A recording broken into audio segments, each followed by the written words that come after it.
ایک طوائف جس کا نام ڈیزرٹ روز تھا، ایک روز اس نے بھیس بدلا، مردانہ لباس پہنا اور مسجد جا پہنچی۔ ٹرکش رائٹر ایلف شفق اپنی کتاب دا 40 رولز آف لو میں یہ واقعہ کوٹ کرتی ہیں۔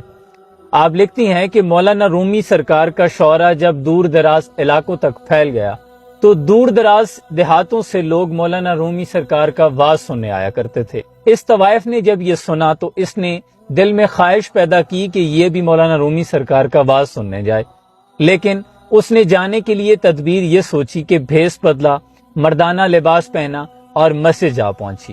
اسی اثنا میں ابھی وہ مردوں کے ہجوم کے درمیان بیٹھی ہی تھی کہ ایک پرانے گاہک نے اسے پہچان لیا۔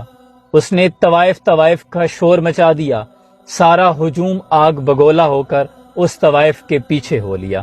وہ طوائف بھاگتی ہوئی مسجد سے باہر نکل آئی اور ہجوم اس پر جھپٹ پڑا۔ اس سے پہلے کہ وہ غضبناک ہجوم اس طوائف کو جان سے مار دیتا، پیچھے سے ایک درویش نمودار ہوئے اور زوردار آواز میں کہا کہ رکو، ٹھہر جاؤ۔ سارا مجمع جامد و ساکت ہوا، سب کی نظریں درویش پر لگ گئی۔ درویش نے کہا، کتنے شرم کی بات ہے کہ تم 30 لوگ ایک عورت پہ حملہ آور ہو، کیا یہ ناانصافی نہیں؟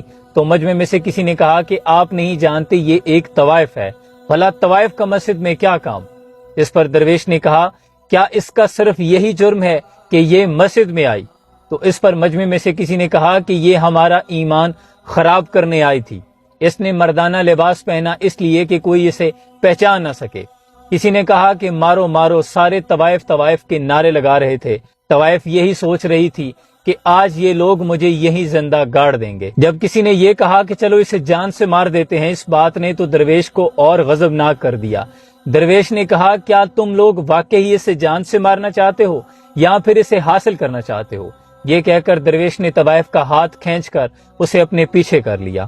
ڈیزرٹ روز نامی طوائف ایسے درویش کے پیچھے چھپ گئی جیسے ایک معصوم بچی خطرے کو بھانپ کر اپنے ماں کے آنچل میں چھپ جاتی ہے۔ اسی دوران مجمع میں سے کسی بڑے سردار نے کہا کہ درویش، تم اس علاقے میں نئے آئے ہو، تم نہیں جانتے تم کتنا بڑا خطرہ مول لے رہے ہو، چھپ کر کے اس طوائف کو ہمارے حوالے کر دو۔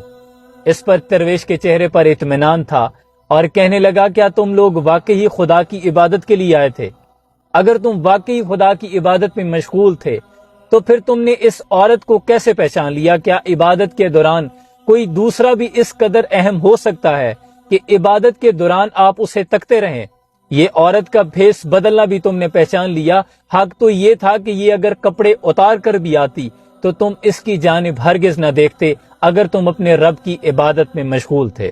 اب اس عورت کی جان چھوڑو اور اس پر ظلم کرنا بند کرو۔ اس سے بہتر ہے جا کر تم مولانا رومی کا واز سنو، وہ اس کام سے کئی گنا زیادہ بہتر ہے۔ اس کے بعد مجمع کے پاس کوئی جواب نہیں تھا۔ آہستہ آہستہ کر کے مجمع جھٹ گیا۔ جب اس طوائف کے ہوش ٹھکانے آئے تو کہنے لگی کہ درویش، میں آپ کو شکریہ کیسے ادا کروں، آج آپ نے میری جان بچا لی۔ تو اس پر درویش نے کہا کہ ہم سب رب کے شکر گزار ہیں، اس کے علاوہ ہم کسی کے شکر گزار نہیں۔ 800 سال قبل اس غضبناک ہجوم سے ڈیزرٹ روز نامی طوائف کی جان بچانے والے مولانا رومی رحمۃ اللہ علیہ کے مرشد شاہ شمس تبریز رحمۃ اللہ علیہ تھے، جن کا مزار ترکی کے شہر کونیا میں مولانا رومی سرکار کے مزار سے کچھ ہی دور فاصلے پر واقع ہے۔ مجھ ناچیز کو ان کے دربار پر حاضری کا شرف نصیب ہوا۔ اللہ آسانی حاصل اور تقسیم کرنے کا شرف عطا فرمائے۔ اپنا بہت سا خیال رکھیے گا۔